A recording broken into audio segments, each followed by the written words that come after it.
Ini berlaku kepada umat akhir zaman. Manusia akhir zaman ada yang berpenyakit dan sudah dijangkiti dengan materialism.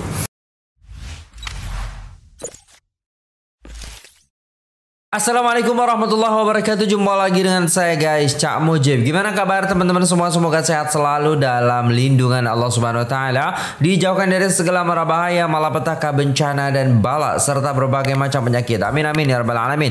Oke guys, kali ini kita akan mengaji kembali bersama Ustaz Auni Muhammad ya guys ya, daripada channel Tazkirah Ustaz. Dan Masya Allah ya, kalau kita mengaji, kalau kita mendengarkan nasihat, mendengarkan ilmu tentang agama, maka insya Allah iman dan takwa kita senantiasa bertambah. Maka ya di akhir zaman ini kita nak guys ya, kita nak agar supaya iman dan takwa kita itu selalu bertambah. Karena ada dua hal ya, di dalam hadis disebutkan al-iman yazidu wa yanqus. Satu hal ini iman itu bertambah, satu hal lagi iman itu boleh berkurang. Jadi ketika istilahnya iman kita bertambah, maka insya Allah kecintaan kita kepada Allah, kerinduan kita kepada Allah, kepada baginda Nabi Muhammad SAW akan semakin terpupuk seperti itu. Akan tetapi ketika iman kita turun, ya maksudnya berkurang, maka kemaksiatan-kemaksiatan yang akan kita lakukan. Karena di dalam penjelasannya, imanu yazidu bitta'ah wa yanqusu bil ma'siyah.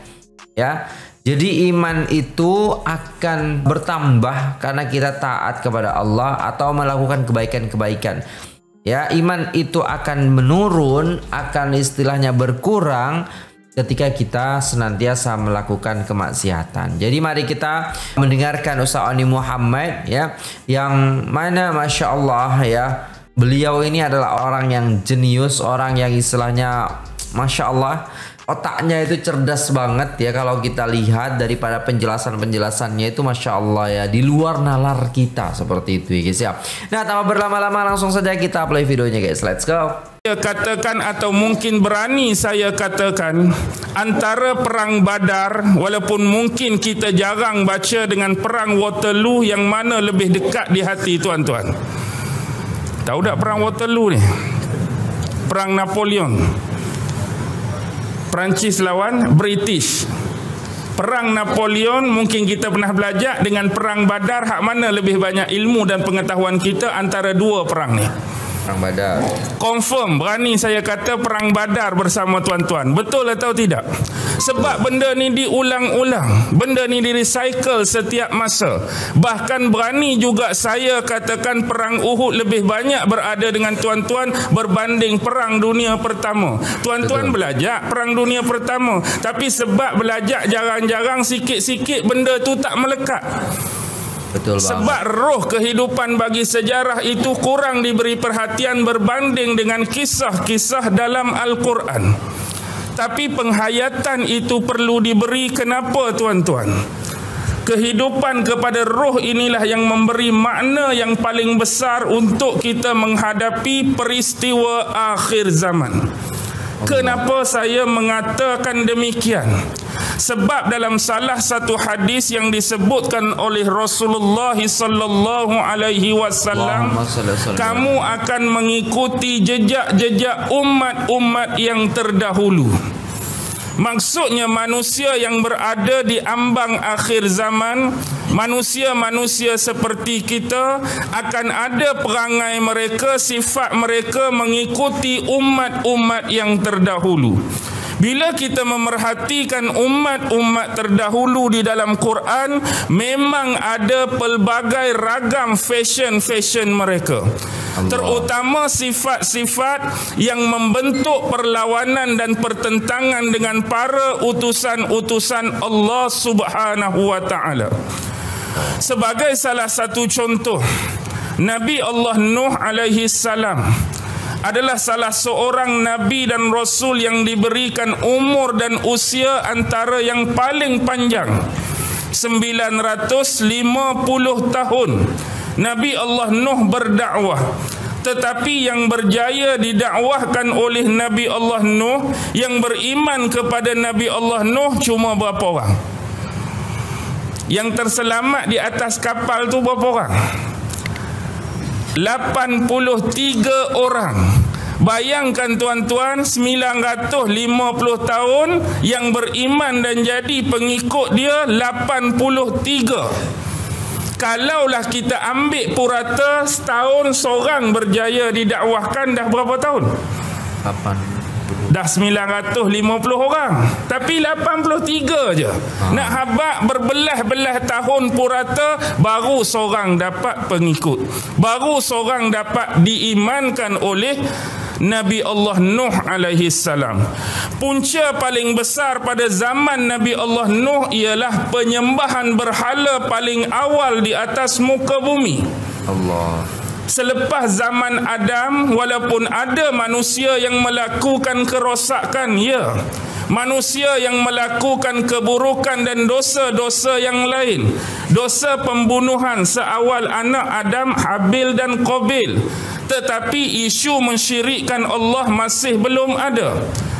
Isu syirik yang pertama berlaku pada zaman Nabi Allah Nuh, bila manusia mula menyembah berhala-berhala yang diidolakan oleh mereka, manusia-manusia soleh yang hidup sebelum mereka. Jadi inilah syirik pertama yang berlaku zaman Nabi Allah Nuh. Dan disebutkan 5 patung yang hidup pada zaman mereka. Dalam Quran antaranya apa nama-nama patung tu? Sebut tuan-tuan. Ada yang nama Ya'uk, ada yang nama Nas, ada yang nama Wat, ada yang nama Suwa, dan macam-macam nama lagi. Tetapi hakikatnya kenapa demikian? Ini adalah peringatan. Zaman Nabi Nuh ada 5 patung. Sebab sejarah itu dia akan recycle. Sejarah itu akan datang balik berulang ke zaman kita. Mai ke zaman kita hanya ada 5 patung sahajakah, atau berapa patung yang ada sekarang? Tuan-tuan jawab, Ustaz.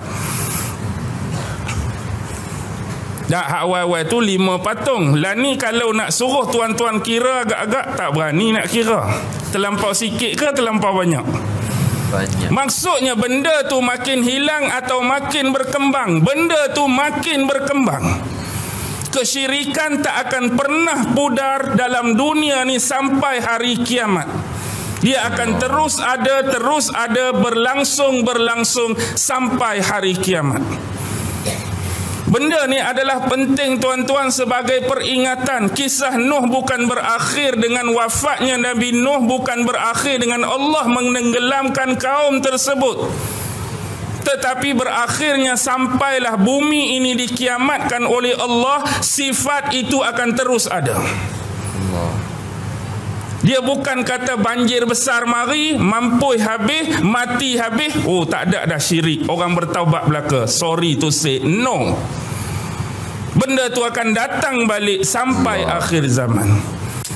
Kalau kita ikuti kisah Nabi Allah Hud alaihi salam sebagai contoh, Nabi Allah Hud, kaum Nabi Hud ini dikatakan mempunyai tubuh-tubuh yang lebih besar, tubuh-tubuh yang lebih tegap dan cantik berbanding umat Nabi Allah Nuh.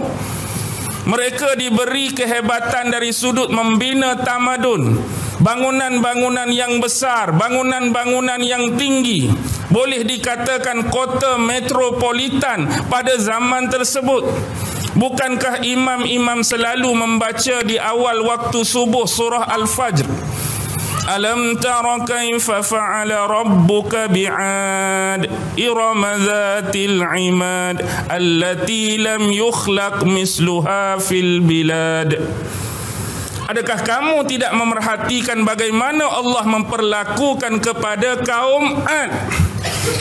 Kaum Ad tu umat Nabi. Umat Nabi apa kaum Ad? Umat Nabi Hud. Iram Zatil Imad. Iram itu adalah nama bagi ibu kota mereka. Yang mana Iram itu dipenuhi dengan tiang-tiang yang besar, tiang-tiang yang tinggi. Maksudnya mereka dah mempunyai kehebatan dalam membina peradaban yang hebat. Allati lam yukhlaq misluha fil bilad. Yang kamu tidak pernah menyaksikan bangunan-bangunan, kehebatan-kehebatan ciptaan dan teknologi sebelum tu tak ada. Mereka pemula.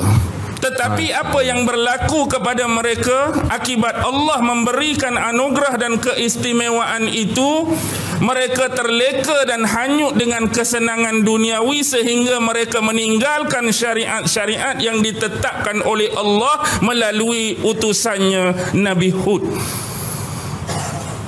Mereka terpengaruh bentuk yang hari ini disebut sebagai materialisme, kebendaan.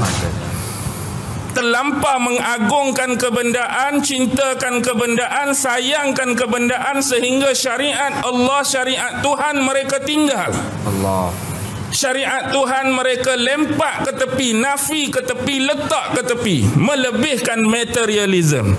Saya bertanya kepada tuan-tuan, budaya mengagungkan dunia, budaya materialism sudah mati pada zaman Hud atau masih ada sampai hari ini? Masih ya. Mungkin Nabi Hud dah diwafatkan oleh Allah, kaumnya yang bersifat materialism tadi juga sudah dihukum Allah. Adakah sifat tadi hidup lagi atau sudah mati bersama mereka? Masih terus hidup sampai hari ini. Manusia akhir zaman ada yang berpenyakit dan sudah dijangkiti dengan materialism. Allah. Lebih kepada benda-benda sehingga meninggalkan syariat-syariat. Kadang-kadang ada orang sanggup bekerja lebih masa tetapi nak solat 5 minit mereka sanggup tinggal. Ada orang nak kaya, tak mau harta dia diusik dan dikeluarkan sehingga berjuta sanggup dia kumpul tetapi zakat dia lari daripada dikeluarkan. Ada orang yang tak mempunyai niat langsung ke tanah suci tapi London dia sampai, Bangkok dia boleh sampai, Paris dia boleh sampai, Amsterdam dia boleh sampai, tanah suci tak sampai-sampai. Ini berlaku kepada umat akhir zaman. Melihat kepada bentuk lain sebagai contoh, Nabi Allah Saleh kemudian diutuskan oleh Allah kepada kaum Samud. Samud duduk di mana tuan-tuan? Duduk di Al-Hijr. Dalam Quran ada tak surah Hijr? Al-Hijr. Jumpa tak satu surah dalam Quran Al-Hijr? Itulah tempat kaum Nabi Allah Saleh ataupun disebut Wadil Qura. Kaum Nabi Allah Saleh adalah satu kaum yang mana mereka ini menolak mukjizat yang datang daripada Nabi Allah Saleh. Mereka lawan Nabi Saleh, mereka tentang Nabi Saleh. Bahkan mereka mengejek-ngejek Nabi Saleh seolah menghina Nabi Saleh. Kalau nak diutuskan Nabi bukanlah di kalangan kami. Oh Allah. Tak boleh nak utus Nabi di kalangan orang kampung sendiri. Dia jadi lekeh seolah-olah. Kalau kurang-kurang mari daripada kampung lain. Kampung ni kami dah kenal hang lagu mana, tiba-tiba nak mengaku Nabi, tiba-tiba nak mengaku Rasul. Kalau boleh tu orang dari tempat lain. Kalau betul-betul nak Nabi, mari tempat lain sanggup terima. Tapi kalau mari tempat lain pun lawan, apa cerita? Dan mereka lebih jauh tak mau manusia macam mereka. Nak lagu mana? Kalau boleh nak dari kalangan malaikat. Oh sombong. Allah. Manusia sama manusia jadi Nabi ni payah. Nak hak jenis makhluk lain hak lagi mulia. Kalau patut ada Nabi pun dari kalangan malaikat. Kalau malaikat turun sekalipun, jadi Nabi dan Rasul, kalau nak tolak tetap berlaku penolakan. Betul. Alasan boleh dibagi. Lepas tu macam-macam pula tu. Lepas tu nak siapa pula jadi Nabi? Allahumma salli ala Sayyidina Muhammad wa ala alihi wa sahbihi wa barik wa sallim ajma'in. Alhamdulillah kita sudah mendengarkan tausiah singkat ya daripada Ustaz Oni Muhammad berkenaan umat-umat terdahulu ya, berkenaan dengan watak-watak ataupun bisa dikatakan karakter-karakter orang dulu yang memang senantiasa membangkang dan memberontak seperti itu. Dan ingat, bukan hanya itu, penyakit-penyakit ya orang-orang zaman dahulu ya, para nabi, Nabi Nuh alaihi salam, Nabi Hud, Nabi Saleh dan lain sebagainya yang disebutkan oleh Ustaz Oni Muhammad, penyakit-penyakitnya pun tetap ada sampai sekarang. Ya, penyakit materialism. Ya, yang kekhususan kepada materi seperti itu. Allahu Akbar. Apalagi ya, sekarang banyak penyakit-penyakit umat zaman dahulu dilakukan sekarang. Na'udzubillahi min dzalik. Mereka tidak bisa melihat dan membedakan bagaimana istilahnya azab orang-orang terdahulu ketika dibenci oleh Allah Subhanahu wa taala, diazab oleh Allah Subhanahu wa taala karena mereka melampaui batas ataupun lebih buruk daripada hayawan, yaitu kaumnya Nabi Lut alaihi salam. Allahu akbar. Semoga dengan nasihat singkat daripada Ustaz Oni Muhammad ini dapat menyadarkan kita semua, ya, dapat memberikan wawasan dan tambahan keimanan kepada kita semua untuk senantiasa dekat dengan Allah Subhanahu wa taala dan juga senantiasa berpegang teguh kepada Al-Qur'an dan hadis Rasulullah sallallahu alaihi wasallam. Mungkin itu saja video kali ini, guys. Terima kasih, sampai jumpa di video selanjutnya.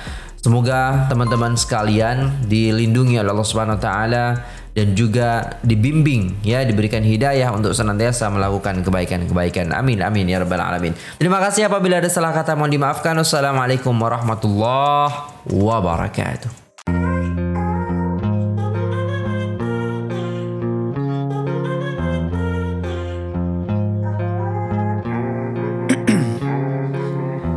In my veins, I've been driving this train, years in this lane, there's no stopping this flame, cause I came to the game and I changed it to play how I like, rearrange